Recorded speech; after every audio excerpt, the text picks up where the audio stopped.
My name has been taken in vain so many times that I feel obligated to make some response. One of my favorite old TV shows was St. Elsewhere, which some of you may remember. And my favorite line from that show is, "You can always make new friends."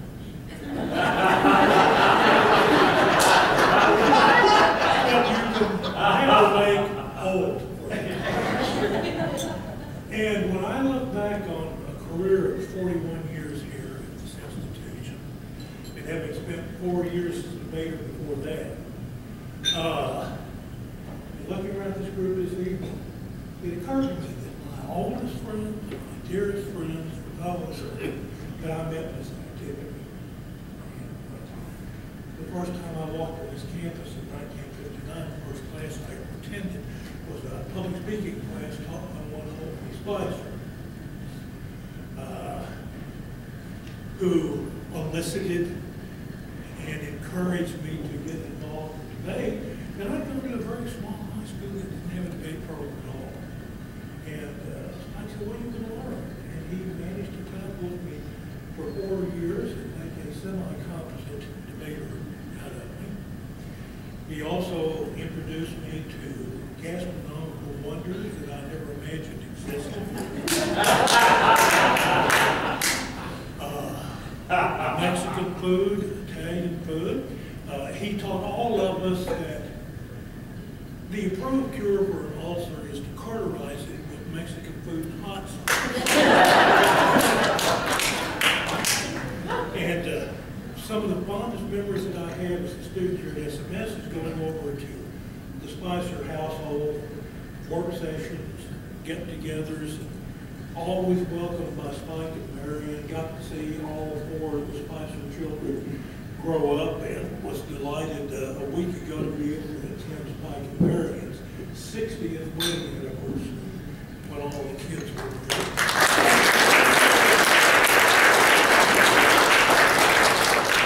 I look around here this evening, I don't think that there is any group of people that are more close-knit than former SMS debaters.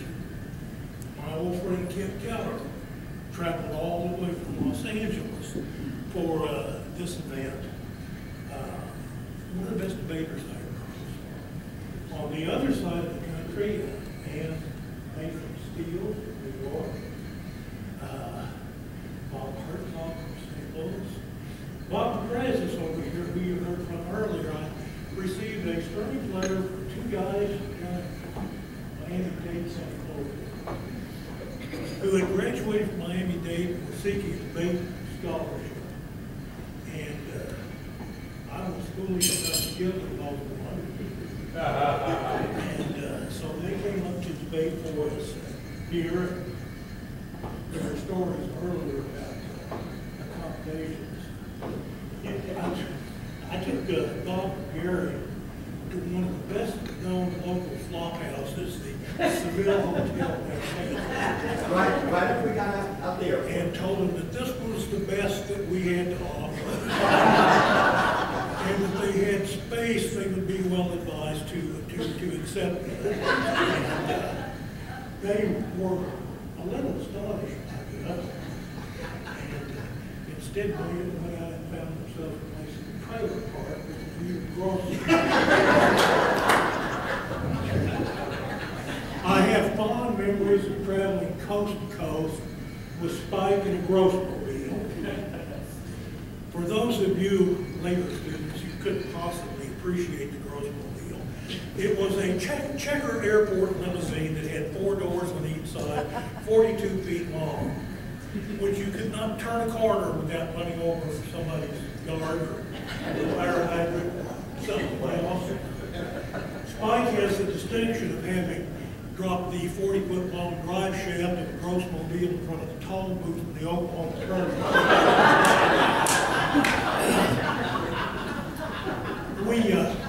We took that thing to California several times, and we had some debaters who were musicians. We used to take their guitar case, put across the front, the 2 front seats, and play poker coast to coast.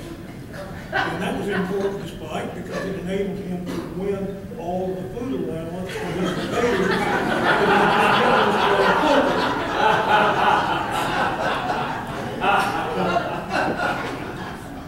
Then there is Tom Black, who Skip recruited, and when I came back from grad school from Ohio State, Skip went to Ohio State to do the doctorate, and I inherited Tom, among other things, and managed to win a third place at Nationals, for which I'll always be grateful.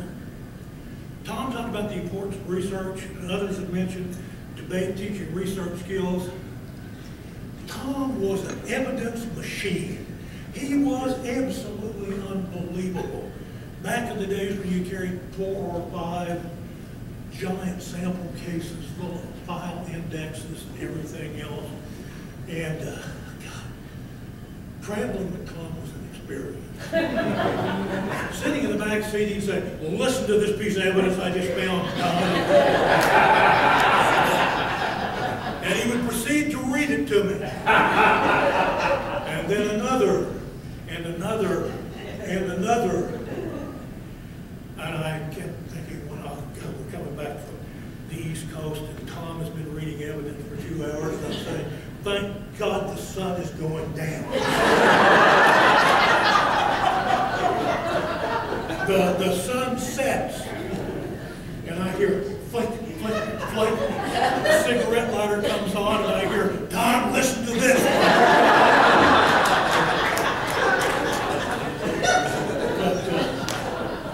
He made it pay off.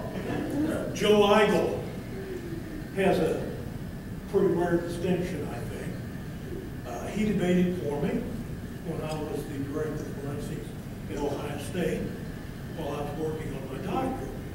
And I finished up my degree and I came back to SMS. And Joe graduated from Ohio State and honored me by coming to Springfield to do his master's in communications with us here.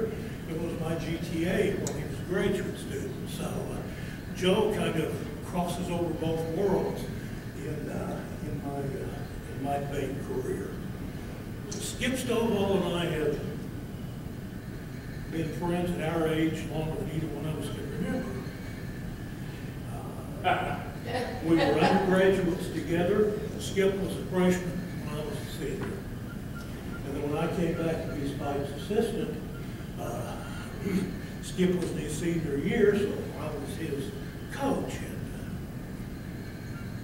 being my senior year, the season was over, and the budget was pretty much exhausted. So I stole an entry point from a tournament out in Oklahoma, and we entered ourselves.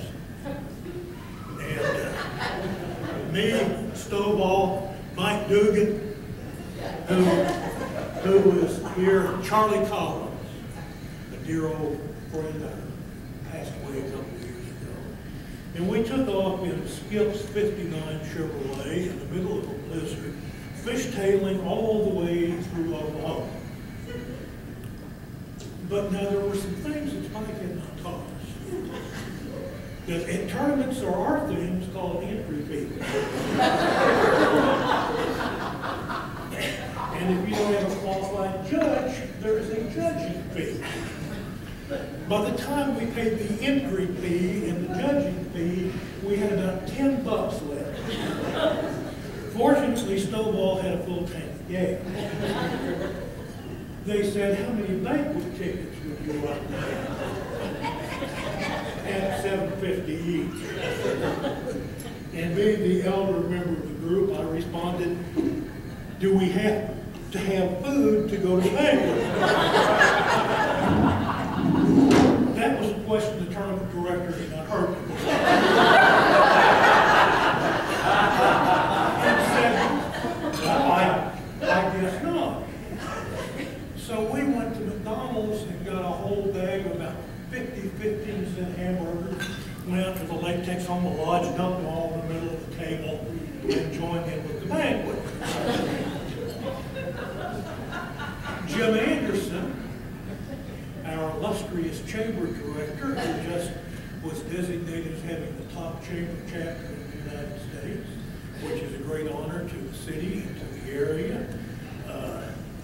Jim introduced me to the Riverside Inn, which unfortunately no longer exists. He introduced me to Howard Garrison's fried chicken, which was a specialty of the place for years and years. And I remember Jim taking me up and we're sitting back in the kitchen talking to Mr. Garrison, who was very proud of the fact that he had one of the first speakeasies in the country back in the 1920s. Intriguing individual. We sat back there and helped him stem strawberries and dinner. One of the last members of the team that I coached, in fact, I retired after in the same year that he graduated, Michael Franks, who later served as the president of our Board of Governors. Mike was a great friend, and I can remember an evening that we spent in Las Vegas. Got meetings in Las Vegas. Bob Pedresis was already there, and Bob, of course, got blitzed in the first 30 minutes that he was there. Managed to spill a screwdriver on a blackjack table and got us all thrown out. So there is a very, very, very long tradition here that we cherish, and I'm happy to see so many of those people